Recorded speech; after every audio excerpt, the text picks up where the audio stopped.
Hi, good morning Luzon, Visayas at Mindanao ka-coffee. Ano na naman to?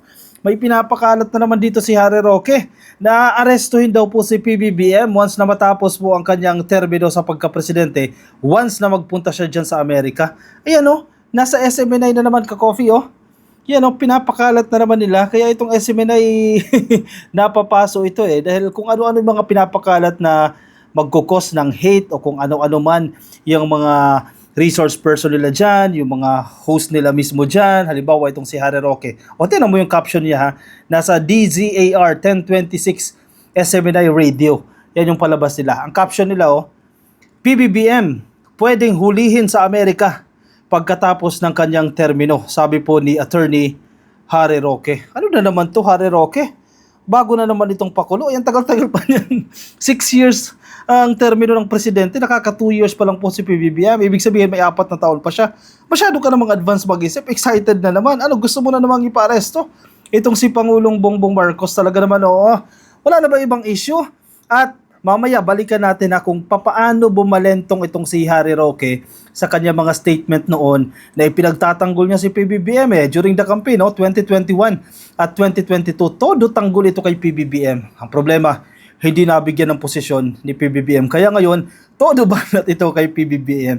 Actually, pwede rin tawagin na jukebox ito si Harry Roque di ba?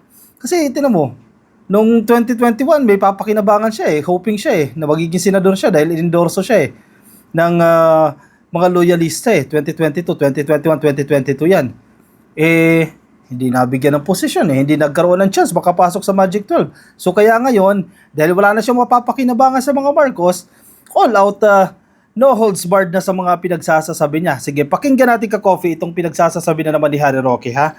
Ayan, i-play natin ito bahagya mula dito sa DZAR 1026 SMNI Radio. At ngayon nga, meron siyang $371 million civil contempt doon sa kaso ng mga biktima ng karahasan sa human rights noong panahon ng martial law dahil ayaw sabihin ni Presidente Marcos kung nasaan yung ari-arian nila sa Amerika. Lagyan siya meron daw pong civil case itong si Pangulong Bongbong Marcos. May pananagutan ito ka-coffee sa Estados Unidos dahil ayaw daw pong magsalita kung nasaan ka-coffee iyang tagong yaman daw niyan. Isa pa ka-coffee, isa pa ha. Tapos ikumpara natin ito sa kanyang statement ng mga nakaraang taon. Tignan mo kung paano bumalentong itong si Harry Roque. Civil contempt daw, ka-coffee. Kaya bumalentong si Presidente Marcos doon sa kanyang naunang salita sa Philippine-Chinese Friendship Society na ang China ang pinaka-importantong alyado nila ay dahil doon sa tagong yaman, na nakaw na yaman ng mga Marcos sa Amerika. At ngayon nga, meron siyang $371 million civil contempt doon sa kaso ng mga biktima ng karahasan sa human rights noong panahon ng martial law dahil ayaw sabihin ni Presidente Marcos kung nasaan yung ari-arian nila sa Amerika. 371 million civil contempt daw itong si Pangulong Bongbong Marcos Ngayon po tandaan niyo, May 18, 2024 statement niya. Tingnan mo kung paano bumalentong itong si Harry Roque. Yan meron siyang interview sa TV5 sa One News ka-coffee. Tingnan natin kung ano yung sinasabi niya noong December 3, 2021 kung paano talaga bumabalentong itong si Harry Roque. Sige ha. Play. Tinignan ko po sa mga kaso na nadesisyonan ng Korte Suprema na nagsasabing pamilyang Marcos ay merong nakaw na yaman, wala pong kahit anong kaso na binabanggit si Bongbong Marcos. Isa pa. Sana malinaw yung audio dyan ka-coffee ha. Sa mga kaso na nadesisyonan ng Korte Suprema na nagsasabing pamilyang Marcos ay merong nakaw na yaman, wala pong kahit anong kaso na binabanggit si Bongbong Marcos. Ang binabanggit po ay ang mag-asawang Ferdinand and Imelda Marcos. Sige, bago natin natuloy. Wala daw yan ka-coffee at tinignan niya. Na-interview ko mismo itong si Harry Roque. Inulit-ulit niya yan. Wala daw talaga.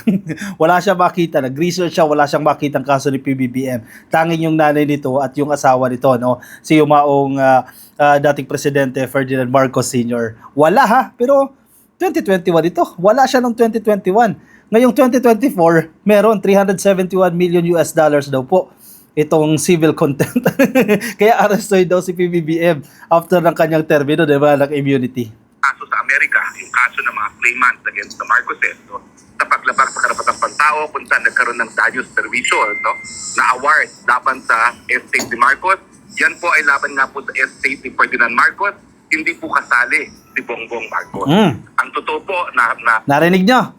Hindi po kasali si Bongbong Marcos. Galing mismo yan sa bunganga, hindi na bibig, no? Sa bunganga ni Harry Roque. December 3, 2021. Tiningnan niya, hindi kasama si Pangulong Bongbong Marcos. Ano yan? Ibig sabihin pala, noong 2021 at 2022, na paulit-ulit na sinasabi ito ni Harry Roque, puro kasinungalingan lang pala. Kasi taliwas na sa sinasabi niya ngayon. Ano yan? Nagkaroon ng deception yan. Ibig sabihin, Harry Roque, niloko mo yung mga taong bayan. Yung taong bayan noong 2021 dahil nagsinungaling ka. Yung naging desisyon ng mga taong bayan para iboto si Pangulong Bongbong Marcos, nag-contribute ka dyan. Ibig sabihin, nagsinungaling ka. Kung ano-anong kasinungalingan ang sinabi mo noong 2021 na walang kaso, tapos ngayon pala, meron pala. O sino ngayon ang balentong? O, ulitin pa natin.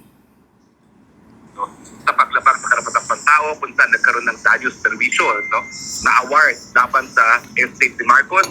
Yan po ay laban nga po sa estate ni Ferdinand Marcos. Hindi po kasali si Bongbong Marcos. Ang totoo po na deskubre ko na Hindi po kasali si Bongbong Marcos. Tapos ngayon, kasali na. Kahapon, sa SMNI na sinasabi niya, kasali na si Pangulong Bongbong Marcos. Ano ba talaga? Ang gulo. Ang gulo mo naman dito, sir. Magaling kang abogado, pero wala kang consistencies. Ano yan? Oh, ito pa, paano siya magsisinungaling yan? Oh, nasa Inquirer yung balita na yan. Oh, nababasa niyo yung headline na yan, ka-coffee? Nasa Inquirer.net. Roque defends Bongbong Marcos. He was only 15 years old in 1972. Yan yung kanyang narrative noong kampanya. Walang kinalaman dyan si Pangulong Bongbong Marcos at ang lagi niya pa nga sinasabi, ang kasalanan ng ama ay hindi kasalanan ng anak. Yan ang inuulit-ulit niya. Ito, paano siya magsisinungaling dyan nasa Inquirer.net? O baka niloko mo na naman dyan. Itong statement na to, niloko mo na naman yung mga Pilipino dyan. He was only 15 years old noong 1972.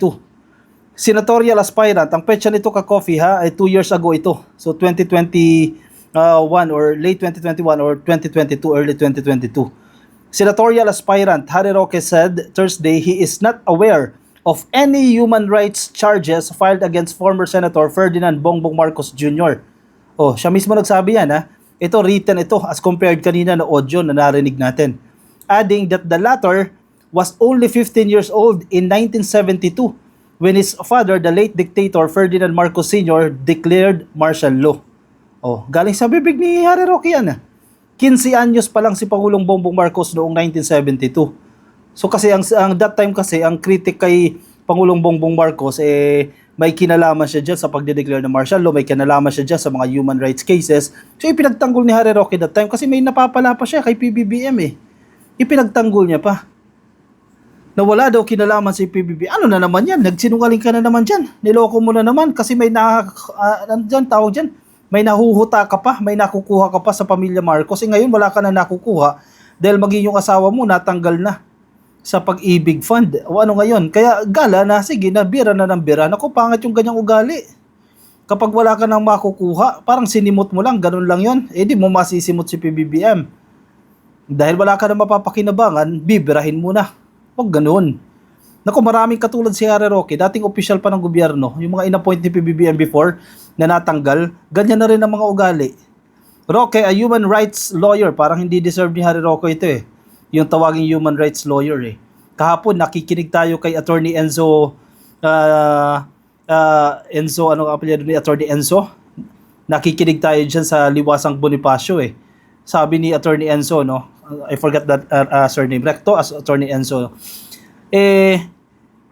Nakakahiya daw itong si Harry Roque sa grupo nilang mga human rights lawyer, no? Dahil di mo na maintindihan ano ba talaga pinagtatanggol nito ni Harry Roque?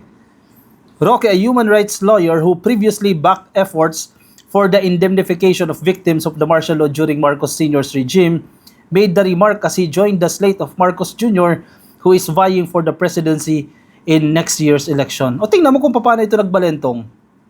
bago siya sumali sa grupo ni Pangulong Bongbong Marcos, bira na siya ng bira, di ba? Pinagtatanggol niya pa nga allegedly itong mga biktima ng human rights eh. E dinabigyan siya ng opportunity kasi malakas that time eh. Hanggang ngayon pa naman, malakas si PBBM that time, ang unity malakas. Oh, kaibigan sila ni Sara Duterte, na ipasok siya sa slate. Oh, syempre balentong siya, benta niya prinsipyo niya. Oh, kumampi sa mga Marcoses. Eh, syempre nakinabang siya, asawa niya na-appoint eh, nabigyan ng posisyon, di ba? Napatagal pa diyan eh. And then eventually natanggal din. O ngayon, after ng 1-year election ban, kasi hoping siya na i-appoint siya as secretary, hindi siya na-appoint, hindi siya pinagkatiwalaan. Ngayon, bira na naman siya ng bira. Bumalentong na naman siya. Nag-iba na naman siya ng tono. Anong klaseng tao yan? Bilang isang abogado, sabi ni Harry Roque to ha, verbatim ito ha, and I quote, bilang isang abogado, sinisigurado ko sa inyo, ayan ha, tiyak na tiyak niya. Wala akong nakitang kahit anong klase o kahit anong kaso pagdating sa pandarambong o paglabag ng karapatang pantao. Human rights cases ito ha, laban kay Bongbong Marcos, unquote. Roque said during the campaign trail in Batangas. Siya mismo yan ha, sa bunganga niya mismo yan nanggaling. Sa mga tumututol sa mga panahon ng administrasyon ng kanyang ama, 15 years old si Bongbong Marcos noong 1972. In short, gusto niya palabasin, walang kaugnayan, walang kinalaman si Pangulong Bongbong Marcos dyan kung ano man po yung nag-transpired, kung ano man po yung nangyari noong 1972. Marcos Sr. assumed office in 1965, with his term finally ending in 1986, with his family ouster from Malacanang in light of the historic EDSA revolution. By the time Marcos Sr. ended his presidential term, Marcos Jr. was already 28 years old and was serving as the governor of Ilocos Norte. Ito, sa usapin naman ng grave human rights violation, yan, napag-usapan din dito sa Inquirer, sa balita na ito ng Inquirer. Roque's defense of Marcos came in sharp contrast with his 2018. Tinan mo ho, napansin na mismo ng newspaper. Bumalentong si Harry Roque dito. Kung ikukumpara sa kanyang stance noong 2018 statement wherein he, as spokesperson of President Rodrigo Duterte, said that Marcos Jr. could not distort what really transpired during the Marcos Senior regime. Ano ba talaga? Nasa ang side ka ba talaga? Bakit pa kaliwat kanan ka? Balentong-balento ka dyan. He even acknowledged that there were decisions affirming that there were grave human rights violations committed during the martial law. O yan, napupulaan ka tuloy ng Inquirer. As far as the palace is concerned, there are decisions affirming that there were grave human rights violations committed during the Marcos regime. There's even a law in Congress which provides compensation for victims of martial law, sabi ni Roque. Nako talaga itong si Roque. Balentong-balentong na. Hindi mo na maintindihan. Ano ba talaga ang gusto nyo? Mukhang si Roque ang papalit kay Digong eh. Kasi ang leader ng oposisyon niya si Digong. Pero dahil mahina na si Digong, medyo dahil dala ng kanyang katandaan, nagiging less active na ito sa pagbira kay Pangulong Bongbong Marcos. Yung last niya, yung prayer rally nila aka Murahan Rally dyan sa Dumaguete. Yung last appearance ni Digong. Eh mukhang ang susunod sa kampo ni Digong nyo si Harry Roque eh. Mukhang siya nata ang ipapanlaban sa pagka-presidente sa 2028 ng kampo ni Digong kung hindi tatakbo si Sara Duterte. Ano bang napapala ni Harry Roque dito? Sabagay, nasa SMNI siya eh. Malakas magpasahod si Pastor Kibuloy eh. Di ba? Si Jason Sa lang, isang buwan niya, 1 million. Hindi pa nag-a-appear sa camera si Jason Sa. Ano pa to si Harry Roque? Isang buwan lang yan ha, 1 million. Lumabas mismo sa pagdinig yan sa HOR. Ano pa itong si Harry Roque? Sa daldal ni Harry Roque kahit ano sasabihin eh. Masira lang ang administrasyon eh. Baka maliit yung 1 million na yan a month. Naku, sana all. Malakihan dyan ha. O siya, sige, ka-coffee, anong masasabi niyo sa usapin na yan? Sana tumigil na si Harry Roque dito sa pag-iba-iba ng kanyang statement dahil pangalan niya mismo ang nasisira. Daw sira na naman talaga yan, lalong nasisira dahil sa pag-iiba-iba niya ng mga statement. Naku, maawa ka naman sir sa taong bayan. Tignan mo, pag nagsalita siya sa kanyang mga interviews, sa kanyang programa dito sa SMNI, tila nauutal-utal siya. Kasi siguro, naiisip niya yung mga pinagsasabi niya noong 2018, noong 2021, 2022, na ibang-iba na ngayon sa pinagsasasabi niya dahil hindi siya nabigyan ng posisyon. O siya, anong say ninyo dyan? Anong komento nyo? Ilagay dyan sa ating comment section ang inyong mga opinion at ang inyong reaksyon para mabasa rin po ng iba nating mga ka-coffee. Alright, sige ako magpapaalam muna sa inyo ka-coffee. Yung mga nasa Facebook po at hindi pa po naka-follow, naka-like sa ating Facebook page, ay pasuyo na lang ka-coffee. Paklik lang po ng like or follow dyan sa Facebook. At kung nasa YouTube po kayo, ay click lang po ninyo itong subscribe. Yan, nandiyan dyan sa baba. At kung hindi pa po kayo nakapag-attendance check ha, i-like lang po yung video na yan. Alright, sige na ka-coffee. Maraming salamat po sa pagsama sa akin ngayong gabi. Ingat po kayo, nasaan man po kayong panig ng daigdig. Paalam!